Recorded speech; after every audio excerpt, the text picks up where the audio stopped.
안녕하세요. 저번 시간에 저희가 다빈치 리졸브 18.5 베타 1 버전을 한번 살펴봤는데요. 저번 시간에 이어서 오늘도 버전 업그레이드가 되면서 바뀐 부분들을 조금 짧게 살펴보도록 하겠습니다. 다빈치 리졸브 18.5 버전이 되면서 굉장히 이제 많이 바뀌었습니다. 그래서 각 페이지별로 이제 바뀐 부분들이 이렇게 좀 많이 있어요.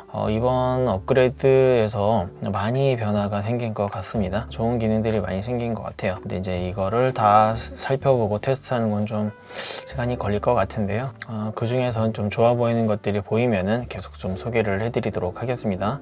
이번에 이제 버전업이 되면서 이쪽에 보시면 슈퍼 스케일이라는 게 생겼어요. 이게 뭐냐면 저희가 이제 HD 촬영을 하거나 이제 4K, 6K 촬영을 했을 때 부득이하게 이제 영상을 이런 서로 다른 해상도의 이제 푸티지를 이제 매칭시킬 때 이제 아무래도 이제 업스케일링 시킬 필요가 있잖아요. 이제 그럴 때 이제 아무래도 해상도가 낮은 거를 해상도를 높여줘야 되기 때문에 그럴 때 발생하는 이제 픽셀의 손실이 생기게 되는데, 사이트에 들어가서 보니까 이제 AI 기반으로 이 다빈치 리졸브가 이제 없던 픽셀을 이제 생성을 시켜서 이제 이미지나 영상이 손실되는 부분을 최소화 시켜주는 기능 같습니다. 그래서 이거를 이렇게 해주면은 이제 활성화가 되고요. 자, 이거를 이렇게 열어주게 되면 활성화가 되고요. 이쪽에 보시면 이렇게 몇 배로 이제 할지 이렇게 지정을 해줄 수가 있습니다. 그리고 이제 보게 되면은 이렇게 샤프니스나 이제 노이즈 리덕션을 이렇게 로우, 미디엄, 하이로 이제 걸 수가 있는 겁니다. 그리고 사용법은 굉장히 간단한데요. 아무래도 이제 AI 기반으로 업스케일링 시켜주기 때문에 이렇게 픽셀이 손실되는 게 아마 최소화될 것 같습니다. 그래서 되게 반가운 기능 같아요. 물론 이제 그렇게 매칭시킬 일이 없게 촬영하고 진행하는 게 좋지만 이제 부득이하게 그렇게 해야 될 경우도 있잖아요.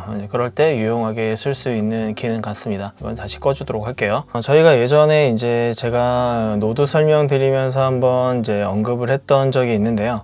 예전에 이제 합성 모드를 쓰고 싶을 때 저희가 했던 방법이 이렇게 이제 레이어 믹서를 만든 다음에 이 레이어 믹서에서 마우스 오른쪽 눌러서 이제 이렇게 합성 모드를 조정을 할 수가 있었어요. 이제 그런데 이제 불편한 게 있는 거죠. 뭐냐면은 이렇게 노드를 두 개를 만들고 레이어 믹서를 만들어야 되는 부분이었잖아요. 그래서 좀 어떻게 보면 귀찮은 부분이었는데 이런 것도 좀 손쉽게 사용할 수 있도록 좀 변경이 되는데요. 노드 하나를 추가를 해주고요. 레이어 믹서를 만들 필요 없이 그냥 바로 마우스 오른쪽 누른 다음에 보게 되면은 이렇게 이제 합성 모드가 들어가서 그냥 바로 이렇게 다이렉트로 합성 모드를 적용을 할 수 있게끔 변경이 됐습니다.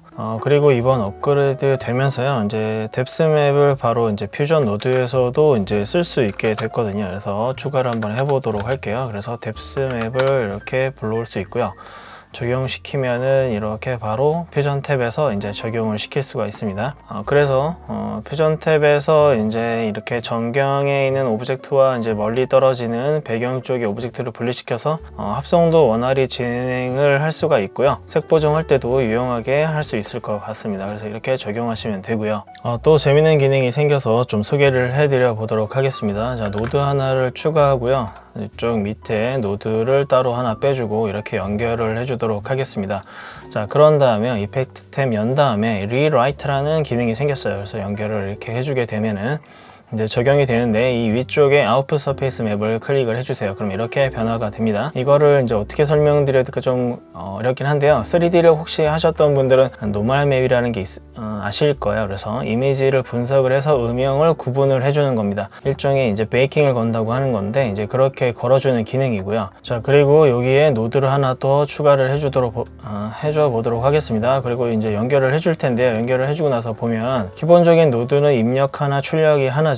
그리고 알파 입력 하나, 그리고 출력이 하나가 있습니다. 자, 이 상태에서요, 다시 리라이트를 적용을 시키게 되면은 보시면 입력이 하나 더 늘어나는 게 보이실 거예요. 그런 다음에 이쪽에 서페이스 맵을 받아들이는 게 있는데요. 여기서 클릭을 하게 되면 Use Input To를 받을 수 있습니다. 제가 방금 아까 여기에서 베이킹을 걸었잖아요. 이 베이킹 건 데이터를 받기 위해서 여기에서 Use Input To를 선택을 해주도록 하겠습니다. 그리고 이렇게 연결을 해주도록 할게요. 자, 그러게 되면은 이제 이렇게 표현이 되는 겁니다. 그래서 여기 광원이 있고요. 광원을 이동을 시켜보면 이런 식으로 보이시죠? 이렇게 광원이 가상의 광원이 만들어지는 겁니다. 만약에 이제 빛이 이쪽에 있다고 가상의 광원을 만들게 되면은 이제 빛이 비치고 이렇게 튀어나오는 이제 이 사진 속에 있는 어떤 그 위치에 따라서 이렇게 음영이 생기게 되는 거죠. 그래서 이런 식으로 여기에 섀도우 부분에 광원을 가지고 가서 광원의 이제 강도를 설정을 해서 이런 부분은 선택 영역을 만들고 이 선택 영역을 만든 거에 이제 보정을 걸 수가 있는 겁니다. 네, 이런 식으로 적용을 할 수 있고요. 이쪽 옵션을 보게 되면 디렉셔널 포인트 스팟라이트라는 게 있는데요. 그래서 이제 광원을 종류를 바꿀 수가 있는 거예요. 지금 제가 한 건 포인트 라이트고요. 디렉셔널 라이트를 설정을 하게 되면 이런 식으로 이제 설정이 되고 이렇게 조절을 해줄 수가 있는 거고요. 이제 스팟라이트를 걸게 되면은 자 이런 식으로 표현이 됩니다. 보이시죠? 그래서 이렇게 이제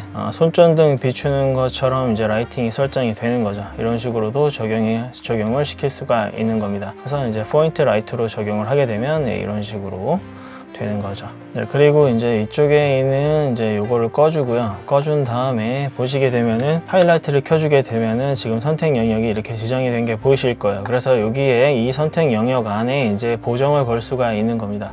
AI 기능이 좋아지니까 이제 이런 것도 이제 가능해지는 것 같은데요. 이제 단점은 지금 제가 좀 해보니까 약간 이제 무겁습니다. 무거운 게 좀 단점이긴 한데 아무래도 이렇게 베이킹을 건 상태에서 하게 되면은 조금 괜찮아지는 것 같아요. 그래서 이런 식으로 한번 해보시기를 바랍니다. 저도 지금 이거를 많이 사용한 건 아니어가지고요. 조금 더 제가 좀 더 사용을 해보고요. 이거를 활용해서 어떻게 보정을 더 하는 게 효과적일지는 한번 좀 여러 푸티지를 가지고 한번 해보고요. 그 다음에 한번 또 다시 단독으로 한번 다룰 수 있도록 해보도록 하겠습니다. 예전에 이제 타임라인을 이렇게 만들어 줄 수 있었잖아요. 그리고 만들어 주게 되면 이제 포맷이나 이런 것들을 설정을 할 수가 있었는데 이제 새롭게 컬러 스페이스가 생겼습니다. 그래서 타임라인마다 각각의 이제 다른 컬러 스페이스를 지정을 할 수 있게끔 변경이 됐습니다. 위쪽에 보시면 이제 퀵 익스포트라는 게 생겼고요. 이렇게 눌러주게 되면은 바로 이제 로그인을 해서 이제 업데이트를 할 수도 있고요. 이제 SNS와 이제 연결도 더 편하게 할 수 있도록 이렇게 변경이 됐습니다.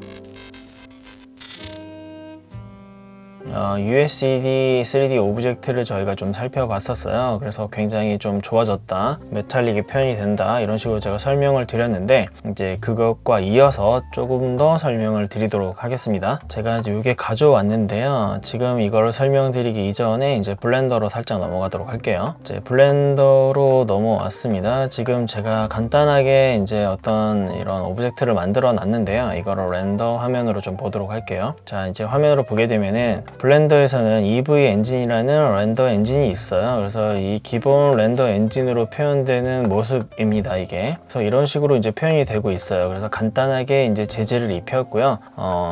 이런 조명도 설치를 하고 이런 식으로 좀 세팅을 해놨습니다. 자, 이 오브젝트를 그대로 다빈치 리졸브로 가져가서 이 지금 EV 렌더에서 표현해주는 이 모습과 어느 정도 이제 표현을 해주는지 한번 테스트를 해보도록 하겠습니다. 자, 익스포트 시키는 방법은요. 이쪽에 파일 가신 다음에 익스포트 가시면은 이게 Universal Scene Description이라는 USD라는 데이터로 이제 넘길 수가 있어요. 그래서 USD로 저장을 한 다음에 이제 다빈치 리졸브의 퓨전에서 이제 임포트를 하면 되거든요. 이제 그거를 한번 설명을 드려보도록 하겠습니다.